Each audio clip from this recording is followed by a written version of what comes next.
2 अगस्त है, भागलपुर से मैं मुंगेर आया हूं। मुंगेर में कई मैंने खबरें बनाई और मुंगेर के डीआईजी पंकज सिन्हा जो नौगछिया में भी एसपी रहे, सीतामढ़ी में रहे, कई महत्वपूर्ण जिले में ये एसपी के रूप में इन्होंने कार्य किया और मुंगेर में 3 साल लगातार ये डीएसपी भी रहे और बहुत जमीनी स्तर से आम लोगों को न्याय देने की इनकी कोशिश रहती है। और मुंगेर डीआईजी ग्रुप में शेखपुरा है, लखीसराय है, जमुई, मुंगेर 4 जिला इनके रेंज में आता है। मैं बात करूँगा पंकज सिन्हा साहब से कि क्या इनकी प्राथमिकता रहेगी आम जनता को मिलने में और अपनी समस्या बताने में। मुंगेर में कोई आम दिक्कत है या नहीं है, मुंगेर की जनता के लिए क्या कहेंगे राष्ट्रीय खबर के माध्यम से। सर नमस्ते। नमस्ते। क्या आपको लगता है सर किस पर मुंगेर में पदभार ग्रहण करने के बाद कैसा महसूस आप कर रहे हैं? आप तो पहले आ रहे हैं। मुंगेर से हमारा पुराना नाता है। मैं यहाँ पर पूर्व में 3 साल तक पदस्थापित रह चुका हूँ।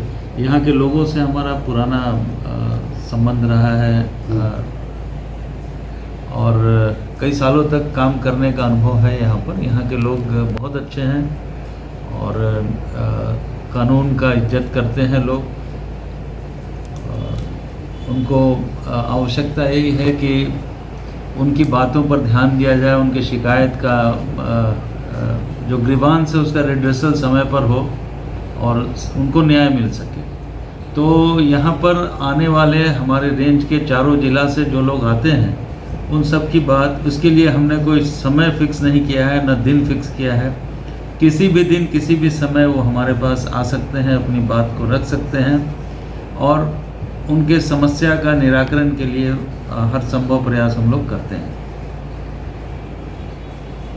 2.5 मिनट के सर गोपालगंज के आप रहने वाले हैं और 30 साल से भी अधिक आपको पुलिस विभाग का अनुभव हो गया। कैसा आपको महसूस कर रहे हैं कि आखिर डीएसपी से आप हैं और डीआईजी तक आप आए हैं कि आपने पुलिस की नौकरी चुनी और एक लंबा अनुभव आपको पुलिस विभाग का है, कैसा आप महसूस कर रहे हैं? पुलिस की नौकरी में सबसे बड़ी बात है कि आप लोगों को इंस्टेंट जस्टिस हम ही लोग दे सकते हैं जो पुलिस में काम करते हैं।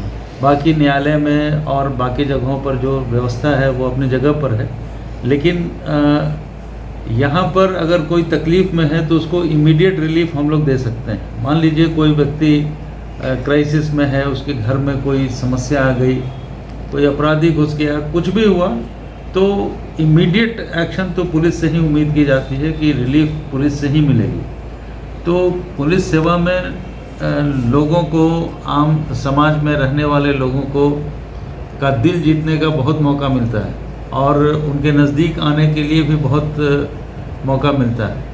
तो अगर आप अपने कर्तव्यों का निर्वहन अच्छे से करें, लोगों के बीच जाएं, उनकी समस्याओं को समझें, उनका निराकरण करें, तो पुलिस की नौकरी जैसी कोई नौकरी नहीं। तो क्या सर शुरू से मन था पुलिस की नौकरी नहीं आने का? ऐसा कुछ मंशा नहीं थी हमारे परिवार में, तो कोई पुलिस में नहीं। कैसा रहा सर परिवार का जो आप बैकग्राउंड है? क्या मजबूत फैमिली से थे, एक साधारण फैमिली से थे? नहीं, हम लोग एक साधारण ही परिवार के हैं। क्या पिताजी करते थे सर? हमारे पिताजी का साइंटिफिक गुड्स का व्यवसाय था। तो कॉलेज और स्कूल में लेबोरेटरी फर्निशिंग और इस तरह के साइंटिफिक गुड्स का आपूर्ति किया करते थे। जब डीएसपी में आपका नाम आया तो कैसा लगा माता पिता को? स्वाभाविक रूप से अच्छा लगा। उनको अच्छा लगा कि मैं एक अच्छी नौकरी में आ गया हूँ। तो हर माता पिता को इसका परिवार में कौन कौन सर, भाई बहन में कौन कौन लोग हैं? हमारा लंबा बड़ा परिवार है, हम 7 भाई बहन हैं और सभी लोग। आप छोटे हैं बड़े सर? नहीं, हम 6 नंबर पर हैं। हमारे बड़े भाई डॉक्टर हैं, उनकी का परिवार अच्छे से चल रहा है। सभी लोग वेल प्लेस्ड हैं फैमिली में। क्या सब सरकारी नौकरी में हैं? हाँ, सभी लोग सरकारी नौकरी में हैं। और कैसा सर माँ की याद आती? माँ तो बड़ी मानती होगी आपको, माँ का कैसा प्यार मिला? हर व्यक्ति को माँ का प्यार मिलता है, हमको भी मिला।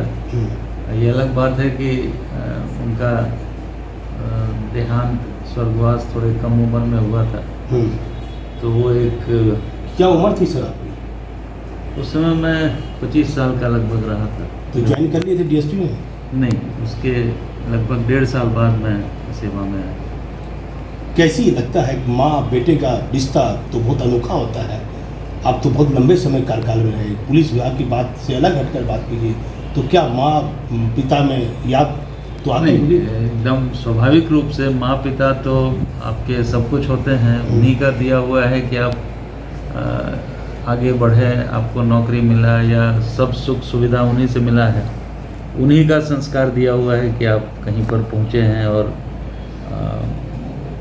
और एक अच्छे पद पर आप पहुँच चुके हैं। तो हर माता पिता का उनके बच्चों के लालन पालन में बहुत महत्वपूर्ण योगदान होता है। सब माता पिता अपने बच्चों के सफलता पर उनको खुशी होती है।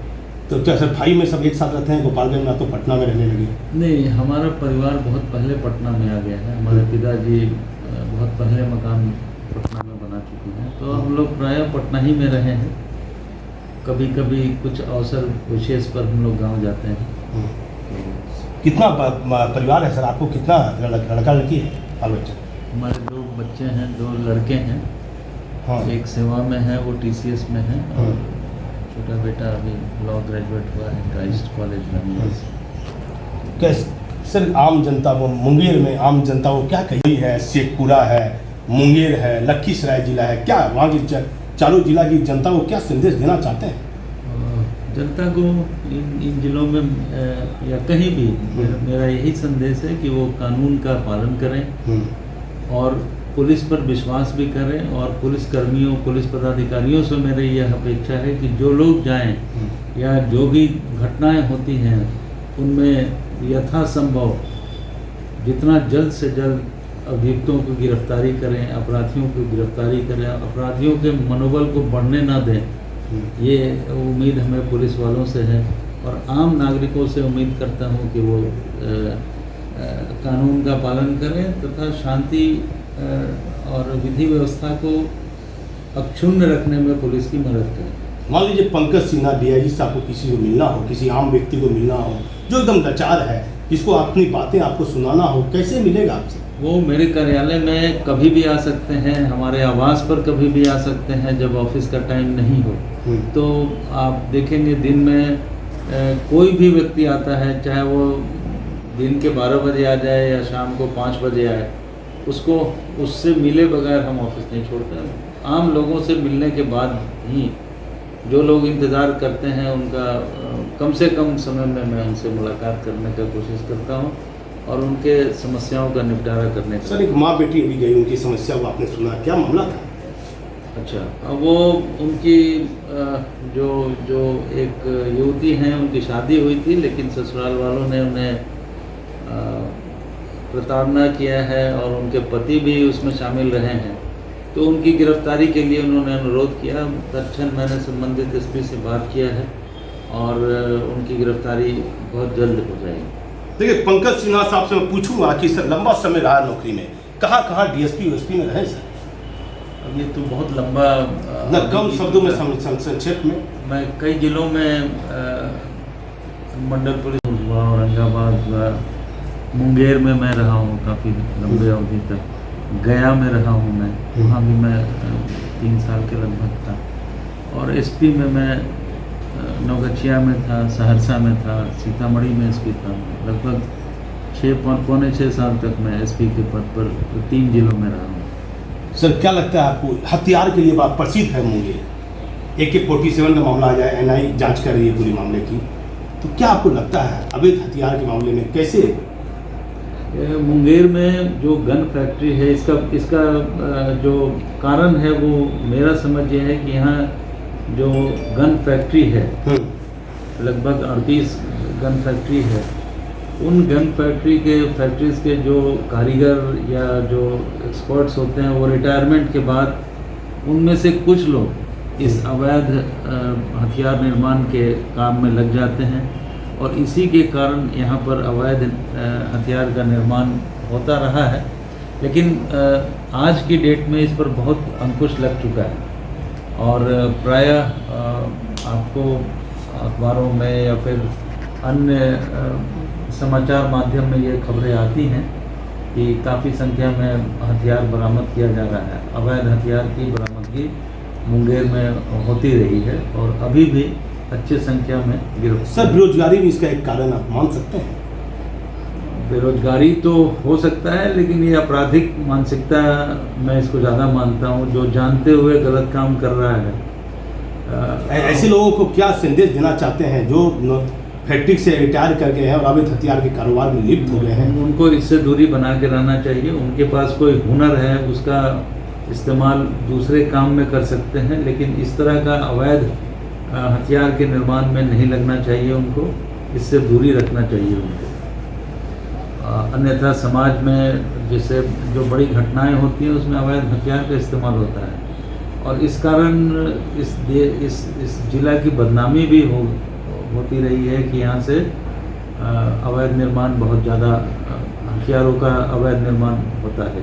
सर, AK-47 को लेकर अचानक मुंगेर काफ़ी सुर्खियों में आ गया, इस पर क्या कहना चाहते हैं कानूनी तौर पर? देखिए, वो तो बड़ी घटना है और उस पर NIA काम कर रही है। मैं उस पर ज़्यादा टिप्पणी नहीं करूँगा, लेकिन वो बहुत सेंसेशनल मामला है। उस पर कार्रवाई भी उसी ढंग से हो रहा है। जिला पुलिस ने भी बहुत अच्छा काम किया था उस समय। क्या इस मामले का ऐसा कोई मामला सर आपकी नज़र में आया AK-47 का जो आपको ऐसी फाइल देखनी पड़ी?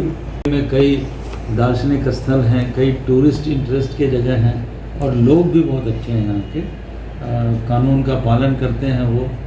अब कभी कभी कोई घटना हुई हो तो वो अपवाद मान सकते हैं आप, लेकिन प्रायः लोग कानून का पालन करते हैं। देखिए, पंकज सिन्हा साहब ने बहुत अच्छी बात कही। मैं मुंगेर लगातार 4 दिनों से 3 दिनों से हूँ।